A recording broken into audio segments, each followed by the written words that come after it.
दास म्हणता माते कशाचे भय रामा जाईन ज्या स्थळी सुख घना होईल तेथे जया रामाया भुवनात्रयी तुझ विणा नाही तुझा तारक रामा तू सकलार्थ पूर्ण करीशी तू तात मी बालक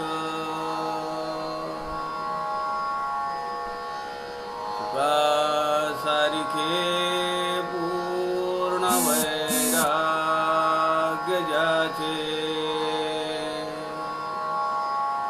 वसिष्ठा परी ज्ञान योगेश्वराचे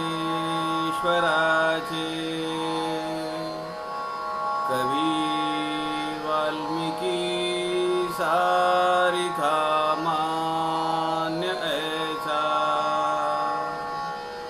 नमस्कार माझा सद्गुरु रामदासा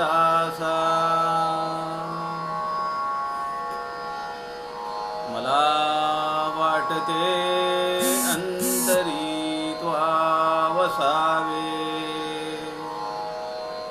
तुझ्या दासबोधासी त्वा बोधवावे अपत्यापरी पाजवी प्रेम रसा महाराजया सद्गुरु रामदासा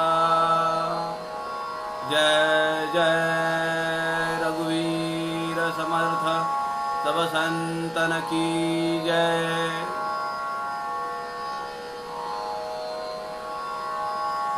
सज्जनहो नमस्कार। एका अभूतपूर्व अत्यंत रोमहर्षक अशा सोहळ्याचे आपण नुकतेच साक्षीदार झालेलो आहोत। माझ्यासोबत आपण 3 वेळा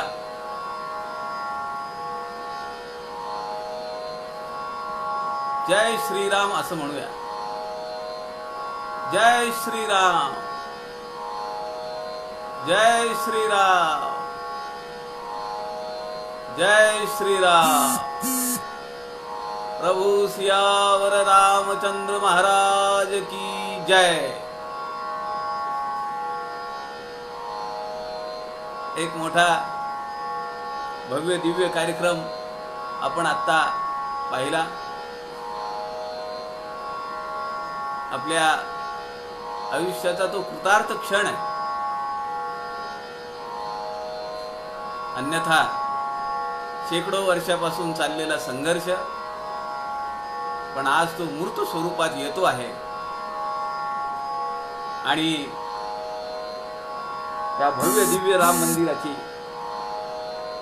कोनशिला आदरणीय रामभक्त माननीय नरेंद्रजी मोदी यांच्या हस्ते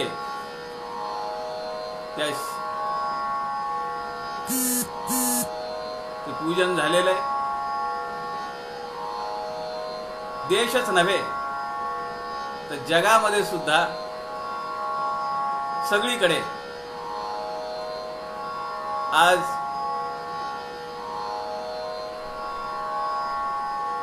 एक वेगळं वातावरण आहे, चैतन्यमय वातावरण आहे। समर्थांना सूक्ष्म रूपामध्ये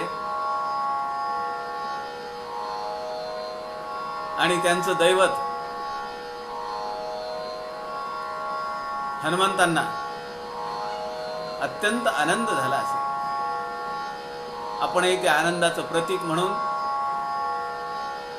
समर्थांजवळ दीपमाळ लावली आहे आणि गुढीपाडव्यासारखा आजचा आनंद आहे. या जगाला भारत देश एका वेगळ्या गुढीकडे घेऊन जातो आहे, एक वेगळ्या दिशेकडे घेऊन जातो आहे. म्हणून आपण समर्थांच्या शेजारी गुढी सुद्धा उभी केलेली आहे.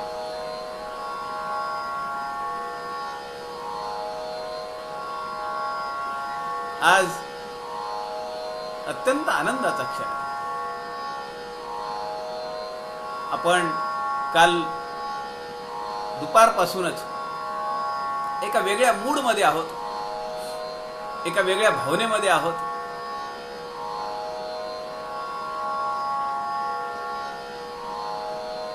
त्याचं वर्णन शब्दात नाही करता येत. पण एक करूया, माझी आपल्या सगळ्यांना अशी विनंती आहे की आजपासून रोज एक माळ, किमान एक माळ आपण प्रभू श्रीराम मंदिरांच्या त्या लवकरात लवकर ते मंदिर बांधलं जावं, त्याला मूर्त स्वरूप यावं. त्यासाठी म्हणून किमान रोज एक माळ आपण घेऊया. आणि बाकीचे असे का हो का न हो, परंतु माळ घेण्यासाठी आपण ब्रह्माला जसं वाटलं एको हम बहुश्याम, त्याप्रमाणे आपल्यासारखे अनेक माळ जपतील याची काळजी घेऊया. माझ्यासारखा किमान एक माळ ओढणारा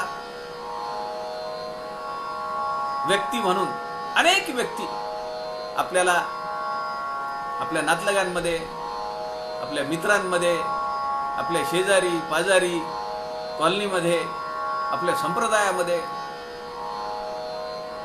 आपण एक संकल्प करू आजच्या दिवसाचा की आजपासून मी रोज एक माळ किमान प्रभू श्रीरामचंद्र महाराजांच्या लवकरात लवकर ते मंदिर मूर्त स्वरूपात यावं आणि आम्हाला लवकरात लवकर तिथं जाता यावं. माझी आपली सगळ्यांना पुन्हा एकदा विनंती आहे की आपण आपला सगळा परिवार त्या अयोध्येच्या प्रभू श्रीरामचंद्रांच्या जन्मभूमीवर जाऊन नतमस्तक होऊ. आपण सगळी ट्रिप म्हणून जाऊ, सगळे मिळून जाऊ, तिथली धूळ आपल्या कपाळी ओढून घेऊ. त्याशिवाय काय पाहिजे मला सांगा. जो चराचराचा नियंता आहे त्याच्या दर्शनासाठी तिथली ती पवित्र धूळ आपल्या भाळी माखण्यासाठी आपण लवकरात लवकर तिथे जाऊ. त्या अगोदर भगवान प्रभू श्रीरामांचं मंदिर लवकरात लवकर व्हावं यासाठी आजपासून आम्ही रोज एक जपाची माळ, त्रयोदशाक्षरी मंत्राची माळ आम्ही चालू करू. सज्जन हो, संत समागम या लाईव्ह फेसबुक पेजच्या माध्यमातून आदरणीय प्रवीणजी शास्त्री त्यांच्या सूचनेप्रमाणे समर्थ रामदासांच्या वाङ्मयाचा अभ्यास करण्याचा आपण प्रयत्न करतो आहोत.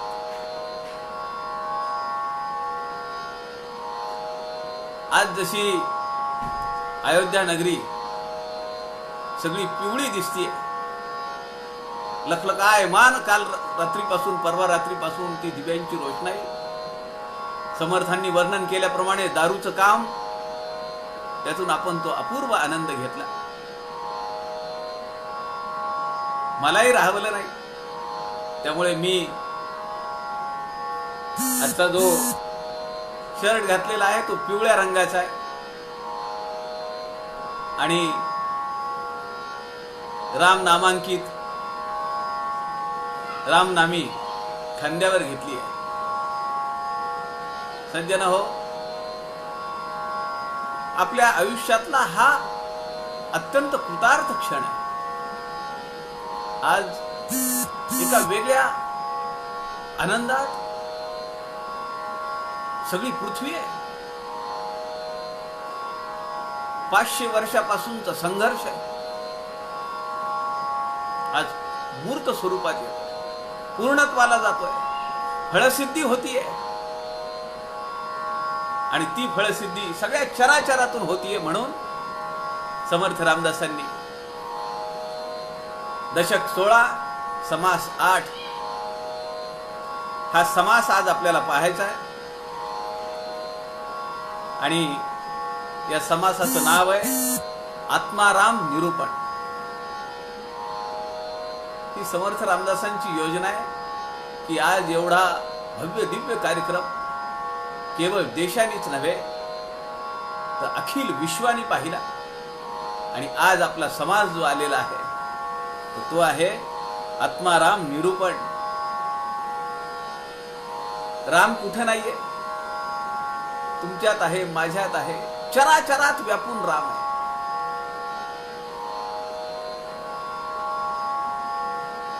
समर्थ रामदासांनी या समासामध्ये दशक 16 समास 8 आत्माराम निरूपण या समासामध्ये सर्वव्यापी अंतरात्मा या सगळ्या जगातल्या घडामोडींचा चालक आहे. त्याचं वर्णन या सगळ्या समासामध्ये समर्थांनी केलेलं आहे.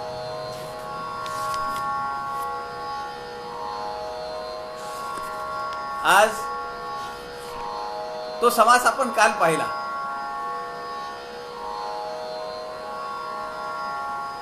म्हणजे तुमच्या लक्षात आला असेल, हा वेंधळेपणा नाही म्हणता येणार, परंतु आजच्या आनंदामध्ये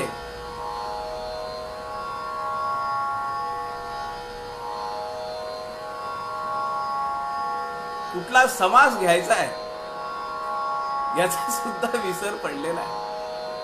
पण ठीक आहे, काल आत्माराम निरूपण समास झाला. आज आपला जो समास आहे तो आहे नाना उपासना निरूपण, दशक 16 समास 9.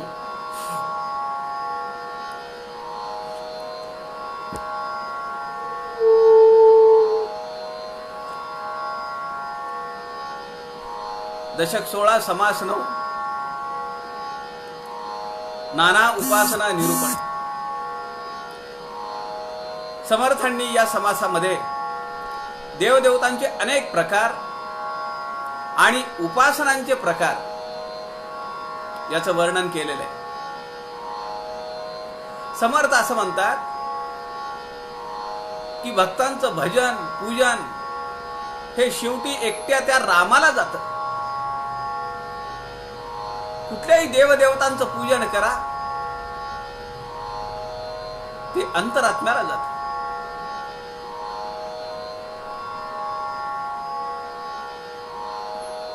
खूप छान प्रतिक्रिया येत आहेत.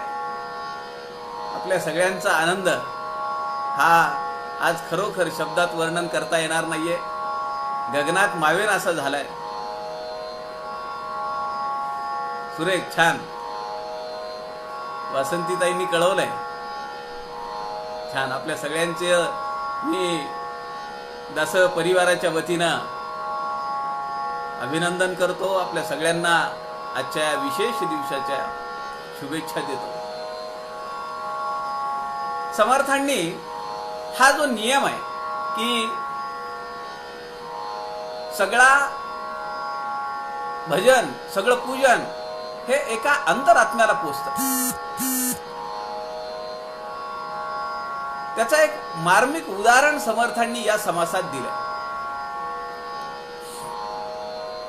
समर्थ म्हणतात की आपण झाडावर पाणी टाकलेलं, तुळशीवर आपण पाणी घालतो रोज, ते काही मुळाला नाही घालत, तुळशीवर घालतो. समर्थ म्हणतात की ते सगळं पाणी मुळापर्यंत जातं आणि मुळांच्या माध्यमातून, खोडाच्या माध्यमातून, फांद्यांच्या माध्यमातून ते सगळ्या शेंड्यापर्यंत ते पाणी जातं. समर्थांच्या शिष्यांमध्ये सगळेच काही कल्याण स्वामी, उद्धव स्वामी होते का? माझ्यासारखे काही मूळ शिष्य पण होते. एका शिष्याने प्रश्न विचारला समर्थांना. तो म्हणाला, छोटं झाड असेल तर ठीक आहे, पण झाड जर मोठा असेल, वटवृक्ष असेल, तर वर कसं पाणी घालायचं? समर्थांनी त्याचं उत्तर अत्यंत मार्मिक दिलेलं आहे. ते आपण समासामध्ये पाहूया. या समासामध्ये समर्थांना एक खंत अशी आहे की लोकांनी किंवा भाविकांनी, शिष्यांनी देवदेवतांना किंवा आपल्या सद्गुरूंना एका विशिष्ट जाती पंथामध्ये बंधित करून ठेवलंय. आत्ता आपण पाहिलं की रामाचं अद्वितीय असं मंदिर जे होईल ते विश्वाला एक नवीन दिशा दाखवणार होईल. जात, पंथ, धर्म ह्याच्या पलीकडे असणारं हे मंदिर आहे. मला आज तो सगळा कार्यक्रम पाहत असताना समर्थवती सुनील दादा चिंचोळकरांची खूप आठवण झाली. कारण रामभक्त आदरणीय नरेंद्रजी मोदींचं स्वागत करण्यासाठी आचार्य किशोरजी व्यास, स्वामी गोविंददेव गिरीजी तिथं उपस्थित होते. तो सगळा शिलान्यासाचा कार्यक्रम होईपर्यंत ते त्यांच्या शेजारी बसलेले होते आणि त्यांचं आणि सुनील दादा चिंचोळकरांचं अतूट नातं होतं. दुसरं एक कारण असं आहे की समर्थवती सुनील दादा चिंचोळकर एकदा म्हणाले होते, ज्या दिवशी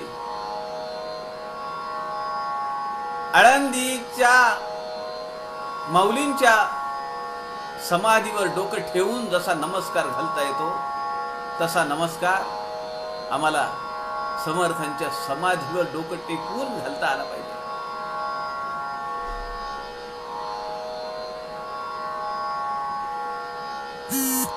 ती त्यांची इच्छा कधी फलद्रूप होईल माहित नाही, पण जी संत महंत असतात, जी महानुभाव असतात, त्यांचे शब्द वाया जात नाहीत एवढं मात्र नक्की आहे. आज न उद्या आपल्यासारख्या शेकडो, हजारो, लाखो भक्तांना समर्थांच्या समाधीवर आपलं डोकं टेकवून नमस्कार घालता यायला पाहिजे. काय अनुभूती मिळेल नाही सांगता येत शब्दात. समर्थांनी ती खंत या ठिकाणी या समासामध्ये वर्णन केलेली आहे. समर्थांनी या समासात पुन्हा सारासार विवेक, नित्यानित्य विवेक याचं स्मरण आपल्याला दिलेलं आहे. आपण समाज घेऊया. श्रीराम समर्थ श्रीराम. काही ठराविक ओव्या घेऊ थोड्या थोड्या, कारण सगळा समास 29 ओव्यांचा समास आहे आणि आपल्याला गुणभूत निरूपण घ्यायचं आहे. कारण गुणभूत निरूपण समासामध्ये उपासनेचं महत्व आहे आणि उपासनेच्या बळावर आपण आजचा दिवस पाहतो आहोत हे विसरून चालणार नाही. रामभक्त योगी आदित्यनाथजी सुद्धा आता म्हणाले की हे साधना आहे आणि साधनेचं फळ आज आम्हाला मिळालेलं आहे. आदरणीय मोहनजी भागवत सुद्धा आज म्हणाले की अनेकांनी प्राणांची आहुती दिलेली आहे, अनेकांचं जीवन संसार उद्ध्वस्त झाले, आणि आज त्याची फळश्रुती आपल्याला दिसते.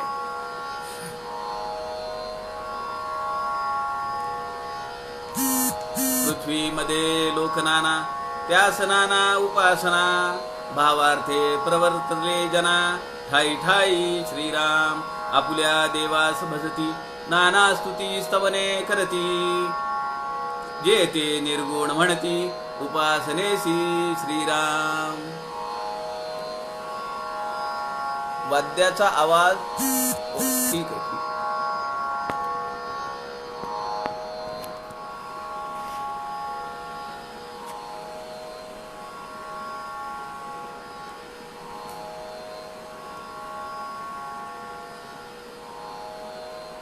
आपुल्या देवास भजती, नाना स्तुती स्तवने करीती, जे ते निर्गुण म्हणती उपासनेसी श्रीराम. याचा कैसा मज सांगिजे अभिप्राव, अरे हा स्तुतीचा स्वभाव ऐसा आहे श्रीराम. निर्गुण म्हणजे बहुगुण, बहुगुणी अंतरात्मा जाण, सकळ त्याचे अंश हे प्रमाण, प्रचित पाहा श्रीराम. समर्थ म्हणतात पृथ्वीमध्ये अनेक लोक आहेत, अनेक पंथ आहेत, अनेक संप्रदाय आहेत, आणि ते ज्याच्या त्याच्या त्या पद्धतीप्रमाणे, उपासना पद्धतीप्रमाणे आपली उपासना करत असतात.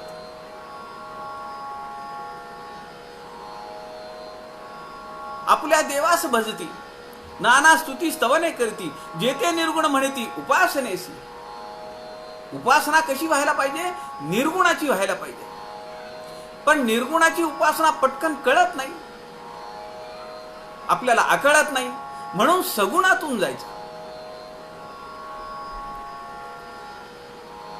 काल एक प्रसंग पाहत होतो. आज आपण एवढं भव्य दिव्य मंदिराचं निर्माण कार्य करण्याचं व्रत घेतलं. मग राम सगळीकडे नाहीये का? आपण तर म्हणतो आहोत चराचर व्यापी आहे, सगळ्या चराचराला ब्रह्मांडांना व्यापून तो दशांगुळे उरलेला आहे. मग मंदिर कशासाठी करायचं एका ठिकाणी? मला स्मरण होतंय, मागे एकदा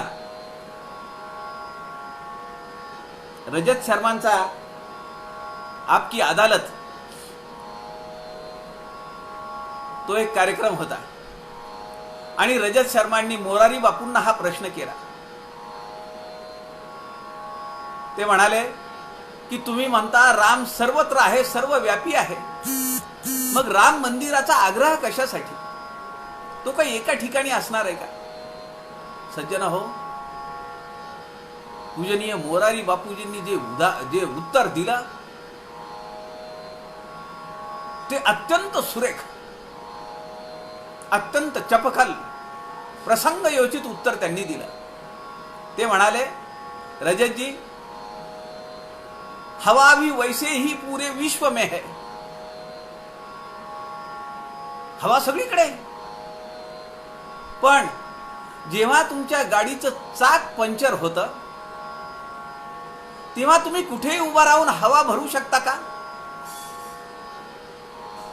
तुम्हाला ती हवा भरण्याच्या मशीन जवळ किंवा पंपावर न्यावी लागेल, कंप्रेसर जवळ न्यावी लागेल गाडी तुमची, आणि त्या कंप्रेसरनी ती हवा तुमच्या गाडीच्या टायर मध्ये भरली पाहिजे. हवा तर सगळीकडे आहे. तसं रामाच आहे. राम सर्वत्र आहे, चराचर व्यापी राम आहे. त्याच्याशिवाय या सृष्टीतलं कुठलंही कार्य होत नाही, हे मान्य आहे, हे सत्य आहे. पण आम्हाला डोकं टेकवण्यासाठी म्हणून अयोध्येतलं राम मंदिर पाहिजे. समर्थ म्हणतात निर्गुण म्हणजे बहुगुण, खूप गुण आहेत. जसा स्वार्थी माणूस आणि व्यापक स्वार्थ असलेला माणूस, व्यापक स्वार्थ असलेला माणूस संत आहे, साधू आहे, संकुचित स्वार्थ नाहीये. माझ्या कुटुंबापुरता, माझ्या घरापुरता तो स्वार्थ नाहीये. त्याला वाटतं सगळ्या विश्वाचं कल्याण व्हावं, सगळ्या चराचरामध्ये सगळीकडे सुख शांती नांदावी.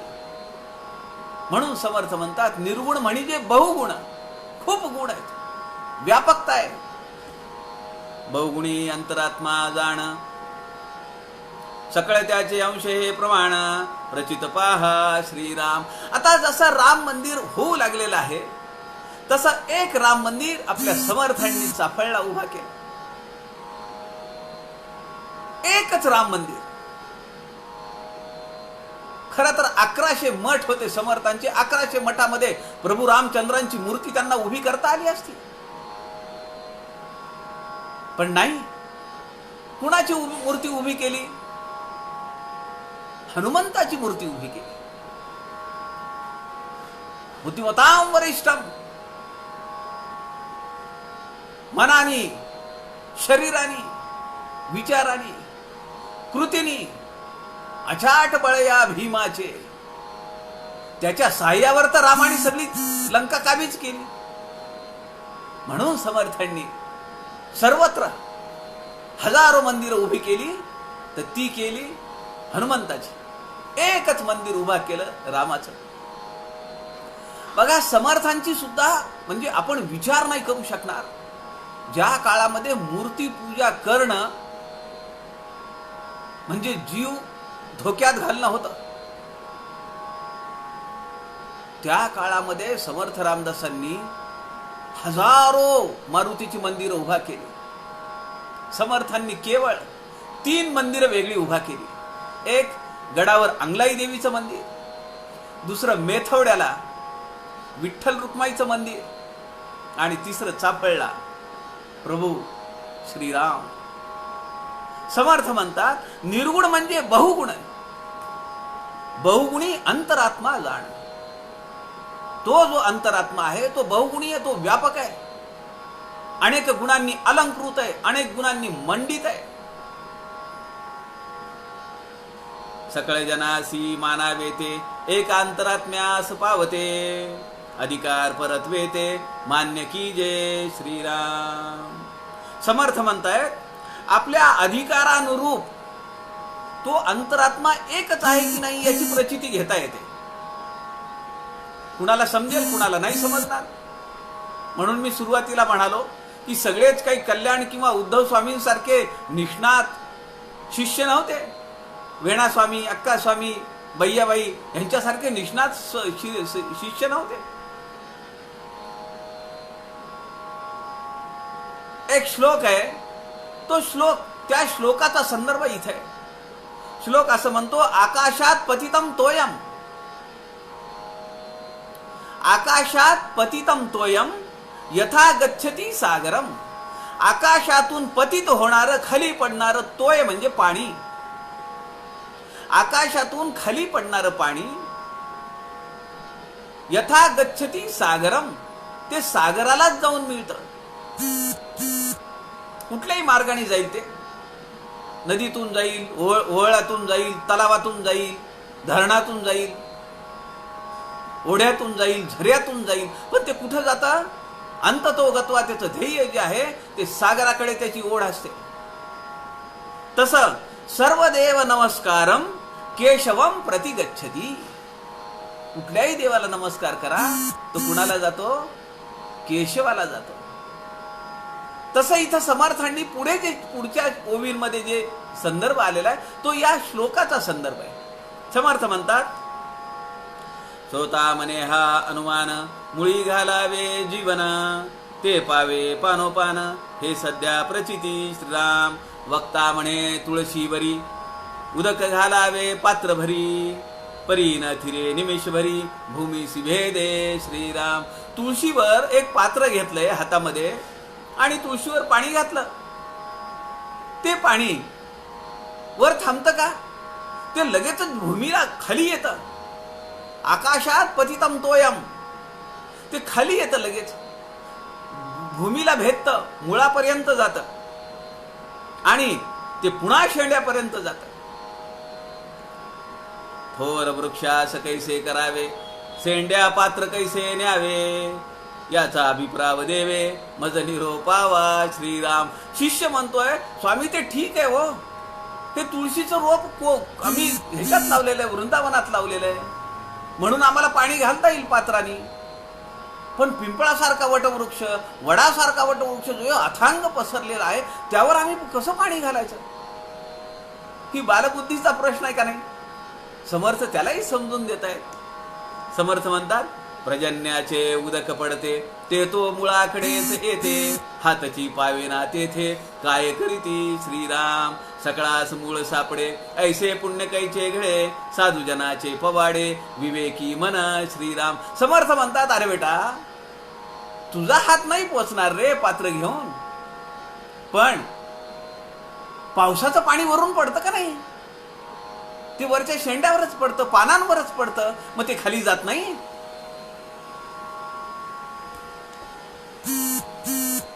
सकळास मूळ सापडे ऐसे पुण्य कैचे घडे, साधुजनाचे पवाडे विवेकी मन श्रीराम. सज्जन हो, आपलं मन हे विवेकी आहे. सगळ्यांना नाही सापडत मूळ, ते तुम्हाला आम्हाला सापडलंय. रामाकडे जाण्याचा मार्ग सापडलाय समर्थांच्या वाङ्मयातून. हे मूळ आहे.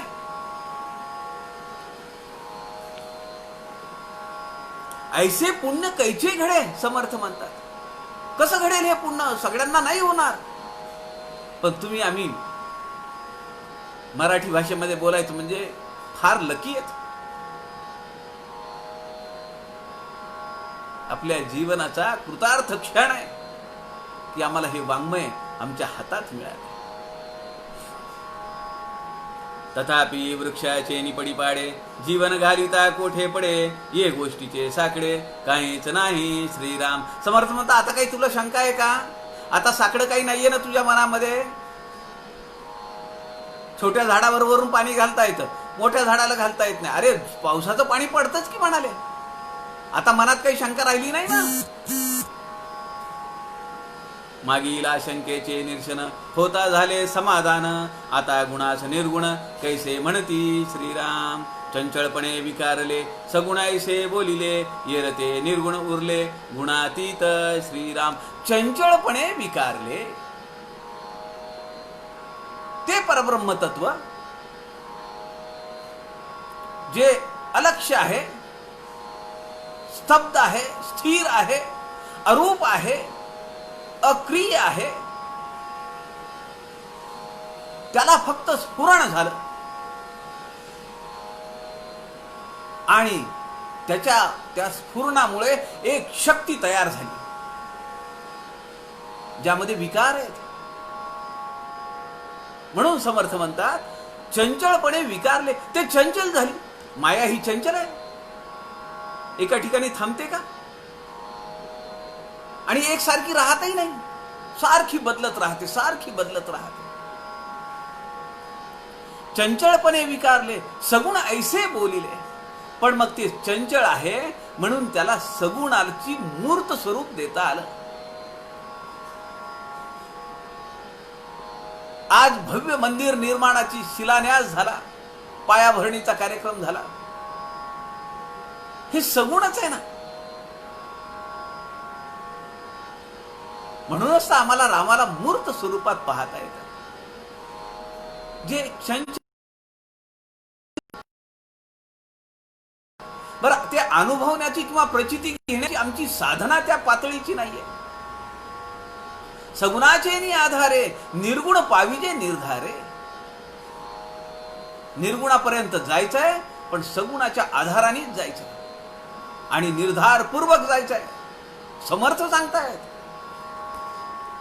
वक्ता म्हणे हा विचार, शोधून पाहावे सारा सार, अंतरी राहता निर्धार नाव नाही श्रीराम. नाव नाही म्हणजे काय? समर्थांची या ओवीचा नीट विचार केला पाहिजे. समर्थ असं म्हणतात वक्ता म्हणे हा विचार, शोधून पाहावे सारा सार. शिष्याने प्रश्न विचारला की स्वामी वक्ता म्हणे चंचळपणे की हे सगुण चंचळ आहे तुम्ही म्हणताय, पण ते तर परब्रह्म मुळात अचंचल आहे, स्तब्ध आहे, स्थिर आहे. मग समर्थांनी त्याला समजावून सांगितलं, अरे ते चंचल जरी असलं तरी ते त्याशिवाय सगुणात नाही दिसणार तुला. मग तुला कुठेतरी तुझा ठाव, एक देव, एक भाव, एक ठाव कुठेतरी टिकला पाहिजे ना. मग काहीतरी मूर्त स्वरूप पाहिजे, आलंबन पाहिजे. आमची मानसिकताच तशी, आम्हाला काही ना काहीतरी आलंबन लागतं. आपण दुकानात जातो, उभा राहतो का नीट, तिथं जे काउंटर असतं त्याच्यावर हात देतो. एखाद्या कार्यक्रमाच्या बाहेर, कार्यालयाच्या बाहेर उभा राहतो, तिथं अनेक गाड्या लावलेल्या असतात, मोटरसायकली असतात, मोठ्या गाड्या असतात. आपण नीट उभा राहतो का? मोटरसायकलवर हात ठेव, एखाद्या झाडाला हात धर. सज्जन हो, हे जे मानसिकता आहे ही वृत्तीची आलंबन वृत्ती आहे. आम्हाला सगळीकडे काही ना काहीतरी आधार लागतो, एक आलंबन लागतं. म्हणून समर्थ म्हणतात की सगुण जरी ते चंचल असलं तरी निर्गुणापर्यंत जाण्यासाठी ते आलंबन आहे, तो एक मार्ग आहे. वक्ता म्हणे हा विचार शोधून पाहावे सारासार. तू सारासार विचार कर. समर्थ म्हणताय तू नीट विचार कर, नित्यानित्य विचार कर. काय आत्मा आहे, काय अनात्मा आहे, काय शाश्वत आहे, काय अशाश्वत आहे, याचा विचार कर. आणि मग अंतरी राहता निर्धार नाव नाही. तुला समर्थ असं म्हणतायत की पुन्हा निर्गुण असं नाव सुद्धा उरत नाही. मी परब्रह्मामध्ये विलय झालोय माझा, किंवा मी परब्रह्माची प्राप्ती केली आहे, मी ते आत्मज्ञान प्राप्त केलंय, मी ती कैवल्य स्थिती प्राप्त केली आहे, मी मोक्ष स्थिती प्राप्त केली आहे, हे म्हणायला कोण उरतं? म्हणून हा शब्द आलाय, नाव नाही, पुन्हा काहीच उरत नाही. असंच या अर्थाने ते नाव नाही असा शब्द आलाय. विवेकेची तो मुख्य राजा आणि सेवकाचे नाव राजा, याचा विचार समजा वेवाद खोटा श्रीराम. समर्थ म्हणतात विनाकारण वाद घालू नकोस. डोक्यामध्ये प्रश्नांचं, विचारांचं काहूर माजून तूही भ्रष्ट होऊ नकोस, भ्रमिष्ट होऊ नकोस. अरे म्हणाले राजा एखाद्या गावाचा राजा आहे आणि माझ्या मुलाचं नावही मी राजाच ठेवलेलं आहे, म्हणजे तू आणि हा राजा एक झाला का? समर्थ म्हणतायत विवेकेची तो मुख्य राजा. मुख्य राजा कोण आहे? कोण सम्राट आहे? आम्ही निर्माण केलेल्या देवता, आम्ही निर्माण केलेल्या अवतार मूर्ती, मग ती धातूची असेल, काष्टाची असेल, सोन्याची असेल, चांदीची असेल, पाषाणाची असेल, पण ती आणि मुख्य आत्मा, मुख्य अंतरात्मा, दोन हा एकच कसा मानता येईल? म्हणून समर्थ म्हणतात याचा विचार समजा वेवाद खोटा. तू समजून घे ना नीट, त्याचं प्रतीक आपण मानलंय. मला तुम्ही सांगा, स्वामी विवेकानंदांच्या जीवनातला प्रसंग आहे. खित्रीच्या महाराजांकडे एकदा असं झालं की ते म्हणाले, अहो ठाकूरांबद्दल यांना एवढं प्रेम आहे, कालीमातेबद्दल एवढं प्रेम आहे, पण ते कुठे आहेत? ते ठाकूर नाहीत, कालीमाता नाही, कशासाठी एवढं हे अट्टहास करतात? त्यांच्यासाठी काय हे साधना करतात त्यांची? तेव्हा हे सगळं स्वामी विवेकानंदांच्या कानावर गेलं. दरबारामध्ये खेत्रीच्या महाराजांच्या पणजोबांची तसबीर लावलेली होती. स्वामी विवेकानंद म्हणाले, ती तसबीर मी घेऊ का? खेत्रीचे महाराज म्हणाले, काही हरकत नाही, घ्या ना, माझे पंजोबा आहेत ते. आणि ते वर्णन करायला चालू केलं त्यांनी, पंजोबांनी काय केलं, येऊ केलं, तेऊ केलं. असं स्वामी विवेकानंदांनी एका सेवकाला बोलावलं आणि ते म्हणाले, या तसबिरीवर तू थुंकतोस का? म्हणाले, थुंक बरं. ते ऐकल्याबरोबर खेत्रीच्या महाराजांना एकदम संताप आला. ते म्हणाले, अहो काय बोलताय तुम्ही? हे माझे पंजोबा आहेत ते, आणि तुम्ही त्या सेवकाला माझ्या सांगताय की याच्यावर थुंक म्हणून? या तसबिरीची अवहेलना करायला तुम्ही सांगता? स्वामी विवेकानंद म्हणाले, अहो जिनी ज्या चराचराला उचलून धरलेलं आहे, जिच्या अधिष्ठानावर, काली मातेच्या अधिष्ठानावर हे सगळं इथली क्रियाविधी चालतीये. आमचे ठाकूर तेच राम, तेच कृष्ण. त्यांच्याबद्दल तुम्हाला बोलताना का नाही वाटलं काही? खेत्रीच्या महाराजांचे डोळे खाडकन उघडले. प्रतिकृती जरी असली तरी ते आमचं मानबिंदू आहे. तिरंगा पायाखाली जाऊ नये असं म्हणतो का नाही आपण? मग प्लास्टिकचा जरी असला तरी, चित्र जरी असलं तरी आमच्या भावनेला सहन होईल का? म्हणून किती काळजी घेतली पाहिजे आपण. समर्थ ते आपल्याला या ठिकाणी समजावून देतात. कल्पांत प्रळयी जे उरले ते निर्गुणायसे बोलिले, येरते अवघेची झाले मायेमध्ये श्रीराम. सेना शहार बाजार नाना यात्रा लहान थोर, शब्द उठती अपार कैसे निवडावे श्रीराम. इथून पुढच्या 4 ओव्यांमध्ये समर्थांनी अनेक पंथांची, अनेक उपासना पद्धतींची जी बजबजपुरी झालेली आहे त्याकडे आपलं लक्ष वेधलंय. समर्थ म्हणतात सेना शहार बाजार, बाजारामधून सेना चालली आहे, गावामधून नाना यात्रा लहान थोर. यात्रांमध्ये अनेक दुकानं हळीनं मांडलेली असतात, असंख्य लोक असतात, हौशे नवशे गौशे. शब्द उठती अपार कैसे निवडावे, किती कल्लोळ असतो. काही समजतं का त्याच्यामध्ये? कोण का ओरडतो, दुकानावरचा माल विकत घेण्यासाठी सांगतो, कुणीतरी आवई देतो तिकडनं, इकडे मुलगा राहायला म्हणून सांगतो, कुणीतरी कुणाला बोलावतो, अरे तिकडे जाऊ नको इकडे ये म्हणतो. वाद्य वाजत असतात, पंडे लोकांचं ओरडणं वेगळंच चालू असतं. अशा गोंधळामध्ये एखादा शब्द नीट ऐकता येईल का? अनेक पंथ, अनेक उपासना पद्धती आणि त्याचा अभिनिवेश हे समर्थांना मान्य नाहीये. काळामध्ये पर्जन्य काळ मध्यरात्री होता निवळ, नाना जीव बोलती सकळ कैसे निवडावे श्रीराम. काय मार्मिक उदाहरण दिलंय हो समर्थांनी. म्हणजे आपल्या ज्यांचं घर हे एखाद्या आउटस्कर्ट एरियामध्ये असेल, गावाच्या बाहेर असेल, त्यांना याची प्रचिती येते.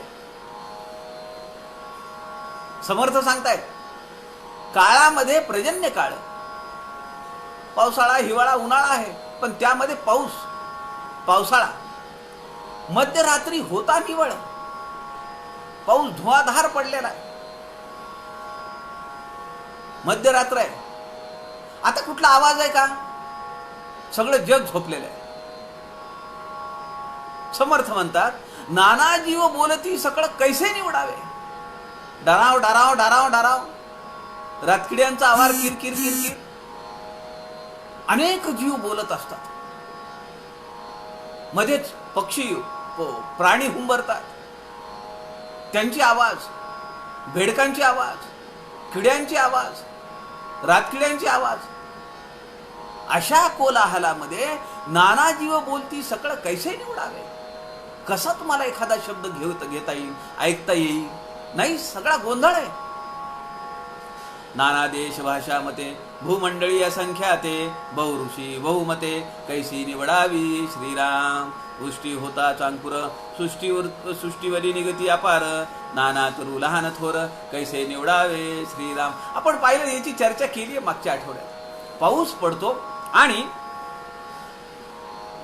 अनेक प्रकारची अंकुर जमिनीतून बाहेर येतात, अनेक प्रकारच्या वेली, अनेक प्रकारची रोपं जमिनीतून वर येतात. कुणी पेरलंय त्यांना, कुणी बीजारोपण केलंय. मग त्यामध्ये शोधावं लागतं आपल्याला.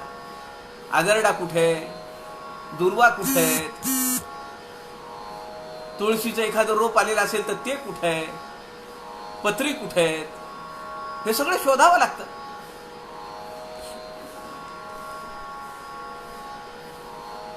दिवस रजनीचे प्रकार, चांदिणे आणि अंधकार, विचार आणि अविचार कैसा निवडावा श्रीराम.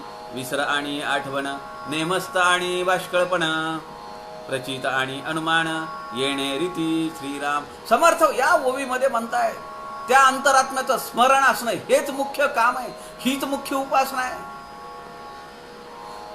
विसर आणि आठवण. आपण पाहिलंय देव दानव मानवांची व्याख्या. स्मरण म्हणजे देव, विस्मरण म्हणजे दानव, आणि स्मरण विस्मरणे मानव. आमच्यावर जेव्हा संकट येतात तेव्हा आम्हाला स्मरण होत आहे, एरवी आम्हाला स्मरणच नाहीये. आम्ही आमच्या नशेमध्ये धूत आहे. कर्तेपणाचा अहंकार घेऊन समर्थ म्हणतायत विसर आणि आठवण, नेमस्त आणि बाष्कळपण. विसरणे म्हणजे बाष्कळपणा आहे, आणि भगवंताची आठवण, भगवंताचं स्मरण म्हणजे नेमस्तपणा आहे, म्हणजे प्रचिती आहे, म्हणजे नेटकेपणा आहे. आमच्या जीवनाचा नेटका अर्थ आम्हाला समजला पाहिजे, म्हणजे नेमस्तपणा आहे, आणि म्हणजे भगवंताचं स्मरण आहे, त्या अंतरात्म्याचं स्मरण आहे. न्याय आणि अन्याय, होय आणि न होय, विवेके विण काय, उमजो जाणे श्रीराम. हे होणं न होणं हे विवेकाच्या बळावर आहे. आत्मानात्म विवेक, सारासार विवेक, नित्य विवेक, विवेकाच्या बळावर हे होऊ शकतं. नाही तर विवेक जर नसेल तर होणार नाही. कार्यकर्ता आणि निकामी, शूर आणि कुकर्मी, धर्मी आणि अधर्मी कळला पाहिजे श्रीराम. इथं समर्थांचा लोकसंग्रह जागृत झाला. पहा तुम्ही किती समास आहेत.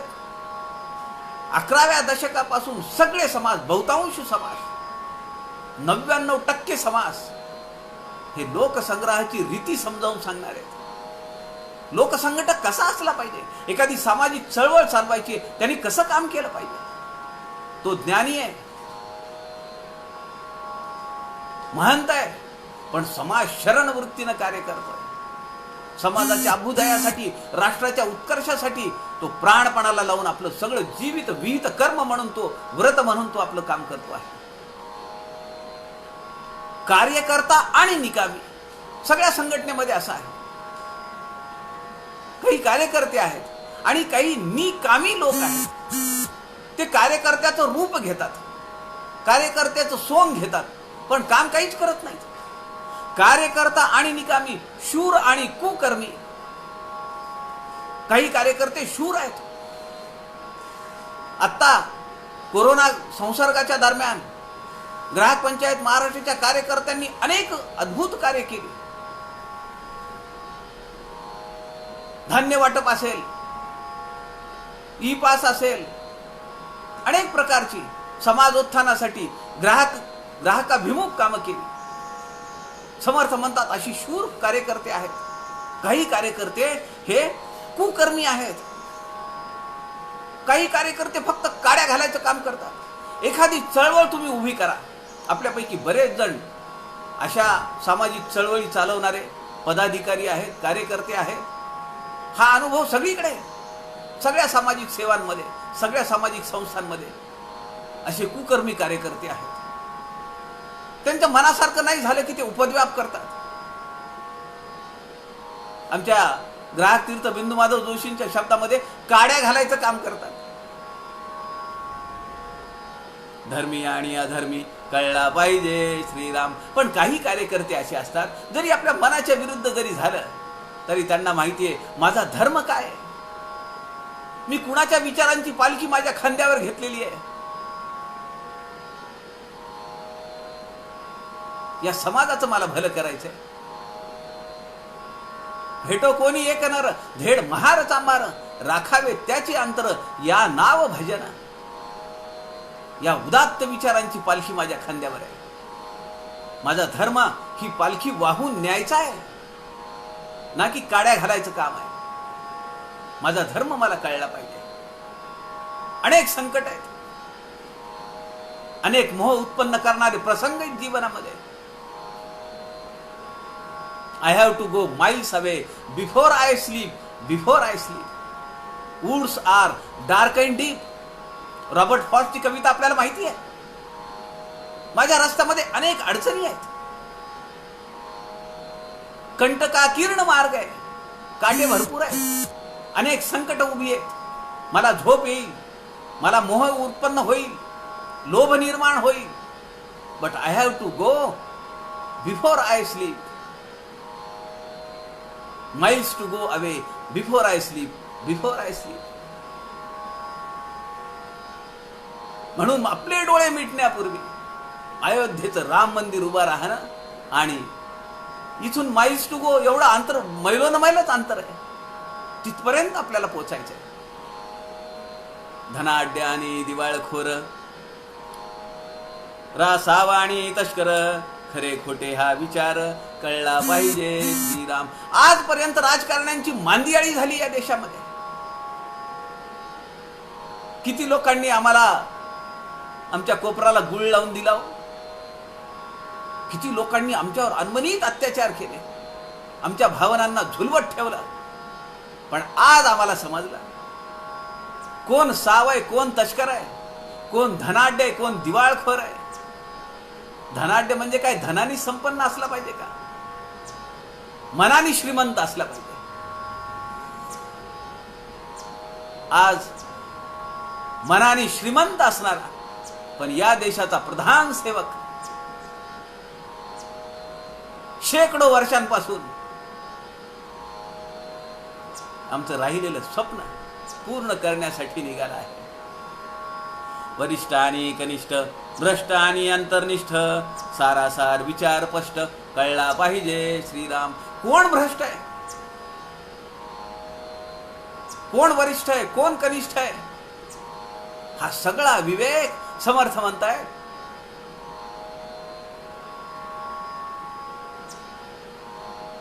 आदरणीय प्रवीणजी लिहित आहेत, आज थोडा वेळ मिळाला, श्रवणाचा आनंद मिळतोय. प्रवीणजी, मी बऱ्याच वेळा आपल्या अनुपस्थितीमध्ये सगळ्या परिवाराच्या वतीनं कृतज्ञता व्यक्त करतो. आज आपण या व्यासपीठावर आहात, मोठा आनंद आहे. तो शब्दात नाही सांगता येणार. 3 महिने होत आले तुमच्यामुळे हे व्यासपीठ मिळालं. तुमच्यामुळे समर्थांचं संकीर्तन, गुण संकीर्तन, लीला संकीर्तन, नाम संकीर्तन आम्हाला करता आलं. दुपारी 2 ते 3:30 आम्ही एका सूत्रामध्ये गुंफल्या गेलो आणि या सूत्रामध्ये गुंफण्याचं काम आदरणीय प्रवीणजी शास्त्रींनी केलंय. आम्ही सगळे कृतज्ञ आहोत आपणाप्रती.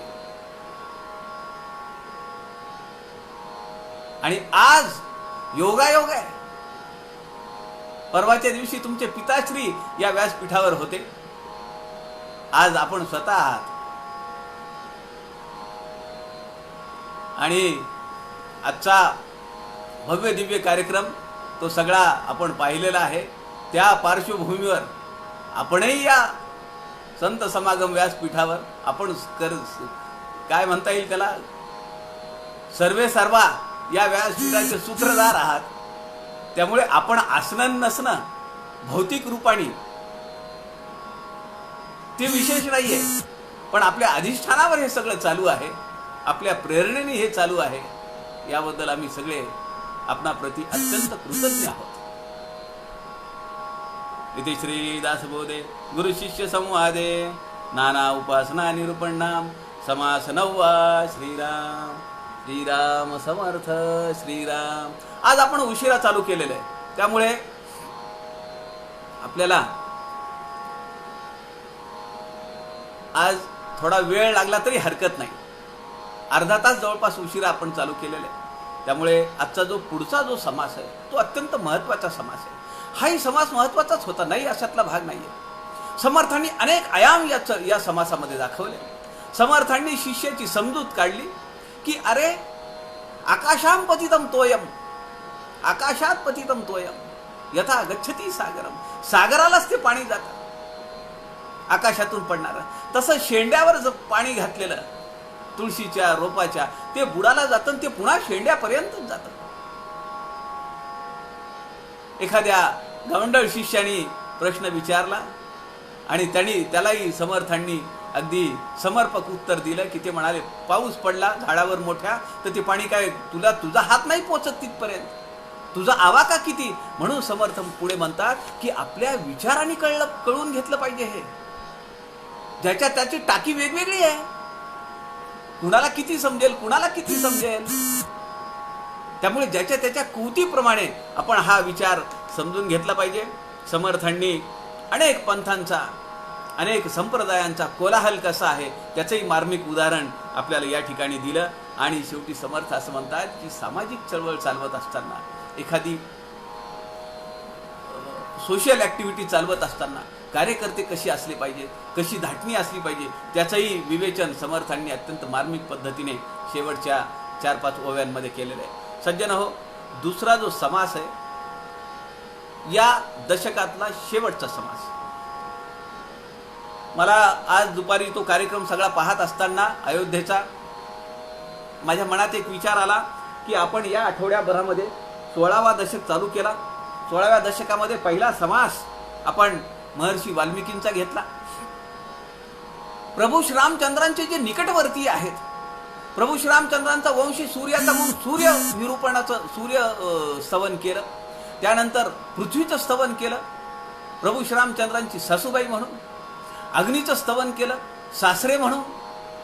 हनुमंताचं स्मरण केलं वायुस्तवनाच्या निमित्ताने. आणि अंतरात्मा की जे स्वतः प्रभू श्रीरामचंद्र आहेत, की ते दाशरथी राम नव्हेत.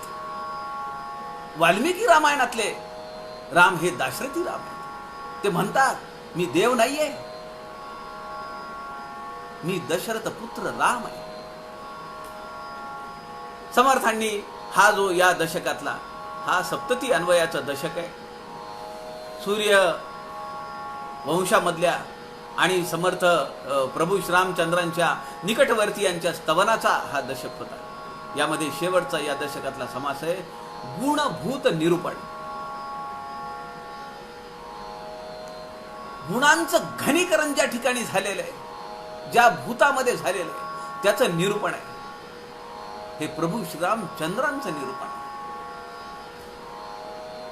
समर्थ म्हणतात श्रीराम समर्थ श्रीराम, पंचभूते चाले जग, पंचभूतांची लगबग, पंचभूते गेलिया मग, काय आहे श्रीराम.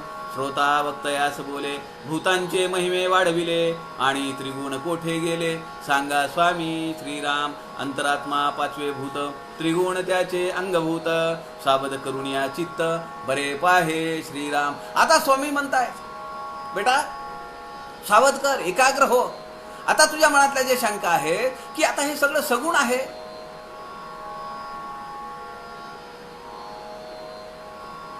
तीन विकार, पंचमहाभूते, अष्टदा प्रकृती आहे. आता पंचमहाभूतांचा गोंधळ एकीकडे आहे, त्रिगुणांचं त्याच्यावर वर्चस्व आहे. या सगळ्यामध्ये हा अंतरात्मा जो आहे त्याचं स्वरूप मला समजावून सांगा, असा शिष्याचा प्रश्न आहे. समर्थ म्हणतात चित्त एकाग्र करून ऐक. भूतमणी दे जितुके झाले, त्रिगुण झाल्यात आले, इतुकेन मूळ खंडले, आशंकेचे श्रीराम. समर्थ म्हणतायत पंचभूते असू दे, अष्टदा प्रकृती असू दे, जी झाली आपण म्हणतोय ना, ती झाली म्हणजे नाशिवंत आहे. त्रिगुण झाल्यात आले, ते गेले, अष्टदा प्रकृती गेली. आता काय उरतंय त्याच्याकडे तू लक्ष दे. भूता वेगळे काही नाही, भूतजात हे सर्वही, एका वेगळे एक काही, घडेची ना श्रीराम. आत्म्याचेनी झाला पवन, पवनाचेनी प्रगटे अग्न, अग्निपासून जीवन, ऐसे बोलती श्रीराम. समर्थांनी ती प्रक्रिया थोडक्यात पुन्हा सांगितली आहे. त्या अंतरात्म्याच्या स्फुरणावर माया शक्ती निर्माण झाली. समुद्रावर लाटा निर्माण होतात, त्या स्वतंत्र अस्तित्व आहे का त्यांना, पण त्या मोहक आहेत. आपलं लक्ष समुद्राकडे, शांत समुद्र असताना आपल्याला विशेष काहीच वाटत नाही. मला तुम्ही सांगा, जेव्हा लाटा फेसाळतात आणि भरभरून येतात काठावर, त्या समुद्रात जाण्यातली मजा काही और आहे. आणि जेव्हा शांत समुद्र आहे तिथं कशाला जातात लोक. तो जो आनंद आहे त्या लाटांमधला, तो फार वेगळा आनंद आहे. त्या लाटा मोहक आहेत, आनंद निर्माण करतात. आपल्या जीवनाला एक रंग देतात, एक छटा देतात. पण ती लाट म्हणजे जीवन नव्हे. त्या लाटेमध्ये जो अडकून पडला, तो भूतात अडकून पडला, तो त्रिगुणात अडकून पडला. आपल्याला जायचे मूळ सागराकडे, की जो शांत आहे, प्रबुद्ध आहे, खोल आहे, व्यापक आहे आणि कायम आहे. त्याच्याकडे आम्हाला जायचं. जीवन अवघे डवाबिले, ते रवी मंडळे आळले, वन्नी वायोचे निघाले भूमंडळ श्रीराम. वन्नी वायो रवी नसता, तरी होते उदंड शीतळता, ते शीतळते मध्ये उष्णता, येणे न्याये श्रीराम. समर्थांनी या पुढच्या 7-8 ओव्यांमध्ये ते चक्र पुन्हा एकदा आम्हाला समजावून सांगायचा प्रयत्न केला. सारखं सारखं सांगावं लागतं तर ते मनात बसेल ना. घेतलेची घ्यावे जीवन, सेविलेची सेवावे अन्न, हे पुन्हा पुन्हा केलं पाहिजे. जसं आम्ही सारखं जेवण करतो, सारखं पाणी पितो, तांब्याभर पाणी पिलं, पोट भरलं, आता थोडं 2 तासांनी पुन्हा पाणी नाही लागणार. दुपारी अकंठ जेवण केलंय, 4-5 वाजले की काही तोंडात टाकावं लागं वाटत नाही. तसं समर्थ पुन्हा पुन्हा हे आम्हाला सगळं समजावून सांगताय. ऐसे एका मागे एक केले, विले ने मस्त लाविले, येणे करिता जगले प्राणी मात्र श्रीराम. नाना रसे रोग कठीण, म्हणून औषधी केल्या निर्माण, परंतु सृष्टीचे विवरण कळले पाहिजे श्रीराम. देहे मूळ रक्तरेत, त्या आपाचे होती दात, ऐसीच भूमंडळी प्रचित नाना रत्नांची श्रीराम. समर्थ म्हणतायत आपाचे होती दात. आपल्याला माहिती आहे की आपलं पुरुष आणि स्त्री या बीजांड्यांचं जेव्हा फलन होतं आणि त्यातून जेव्हा गर्भ राहतो, ते सगळं पाण्यामध्ये. त्या आपाचे होती दात. दात हा आपल्या देहातला सर्वात कठीण वस्तू आहे, सगळ्या कठीण पदार्थ, हाडांपेक्षा कठीण आहे दात. त्या पाण्यापासून ते सगळं तयार होतं.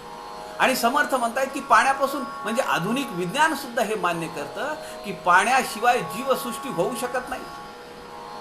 म्हणजे पाणी किती मृदू आहे, किती जगण्यासाठी आवश्यक आहे, पण त्याचं कठीणत्व रूप सुद्धा पृथ्वीचं पाण्यापासून तयार झालेलं आहे. आपाचे होती दात. या पंचभौतिक देहामध्ये कठीण रूप जे आहे, सगळ्यात कठीण ते आहे दात. सकळासी मूळ जीवन बांधा, जीवने चाले सकळ धंदा, जीवने बिन हरी गोविंदा प्राणी कैचे श्रीराम. समर्थांनी हे जे शब्द वापरलेला इथं, हरी गोविंदा, हा शब्द कशाचा द्योतक आहे? म्हणजे सर्वनाशाचा द्योतक आहे.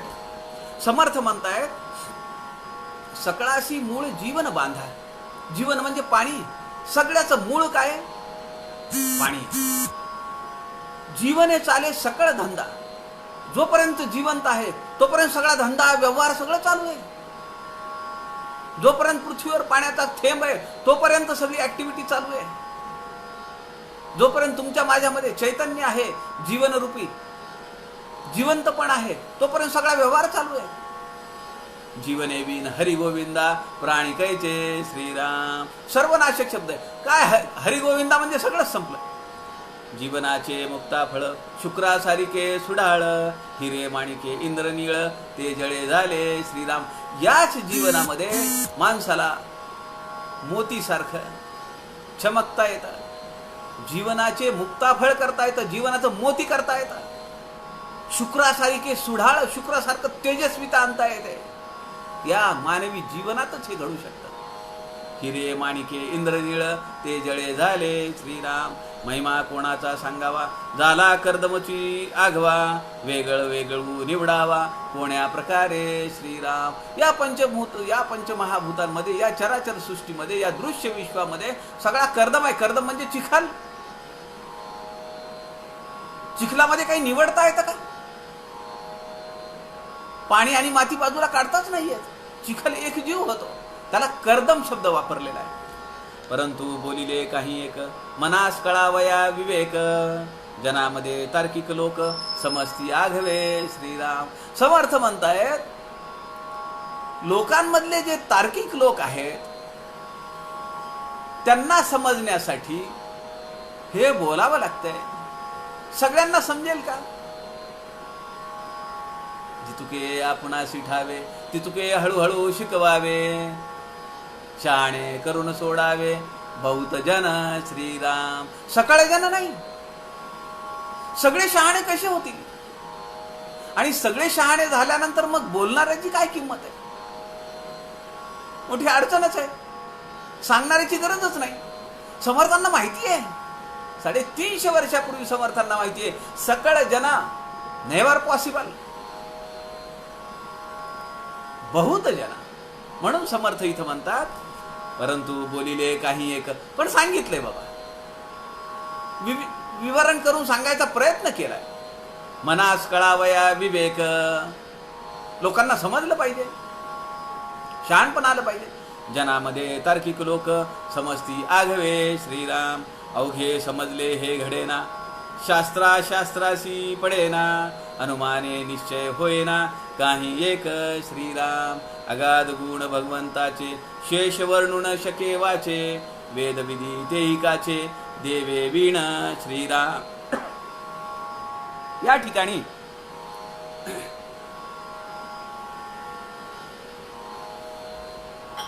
समर्थ म्हणतायत माझ्या भगवंताचे, माझ्या रामाचे गुण हे अगाध आहेत. म्हणून निर्गुण म्हणजे बहुगुण. मागच्या समासामध्ये शब्द आलेला आहे.